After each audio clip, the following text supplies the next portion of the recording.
All right, Junie B, first grader, boo, and I mean it, chapter 6.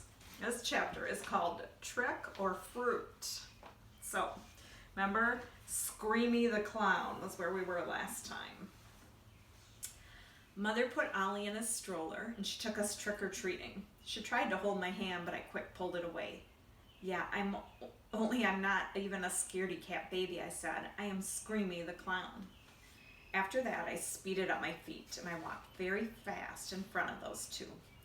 Our first neighbor's house is where grouchy Mrs. Morty lives. Grouchy Mrs. Morty lives all by herself with grouchy Mr. Morty. Their yard has lots of lawn decorations in it. Only do not accidentally take a little elf from their garden or else grouchy Mrs. Morty will threaten to call the cops. I ran up their porch steps. There was a big trick-or-treat boy already there. He was ringing the doorbell. I looked at him very close. He was wearing fishing boots and a fishing pole. I waved at him with my clown gloves.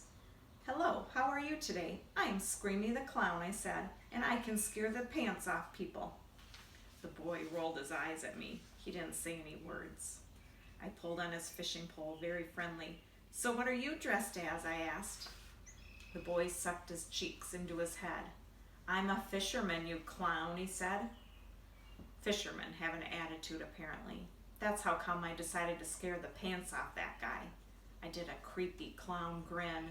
Then I stood on my tallest tippy toes and I screamed right in his face.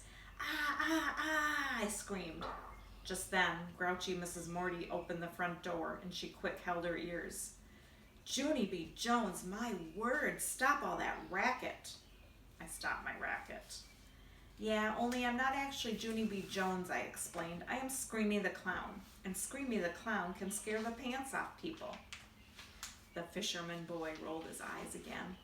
I don't even know this clown, he said. I tapped on grouchy Mrs. Morty's arms. Trick or treat, give me something good to eat, I sang, very amusing. Grouchy Mrs. Morty picked up a big bowl, and she gave us each an apple. It plopped very hard in the bottom of my bag. I stared down at that thing. Okie doke, here is the problem, Mrs. Morty. I already have apples at my house, I said. I did a little frown. Also, I didn't say trick or fruit, I said.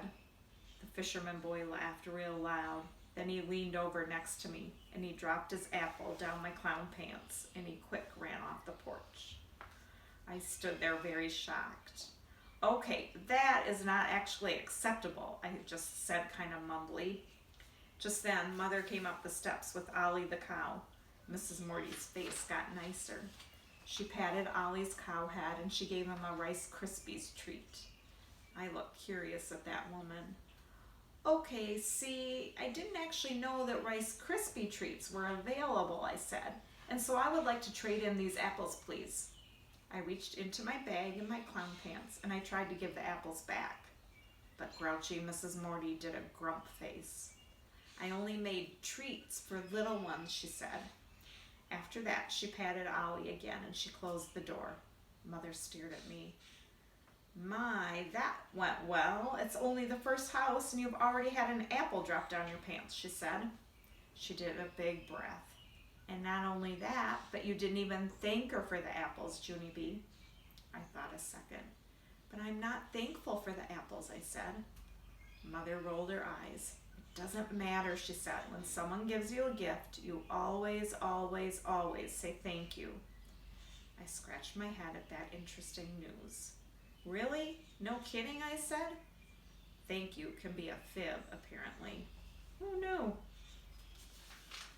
And that's the end of chapter 6. Next chapter, sneak peek, Dumb Cinderella. Stay tuned.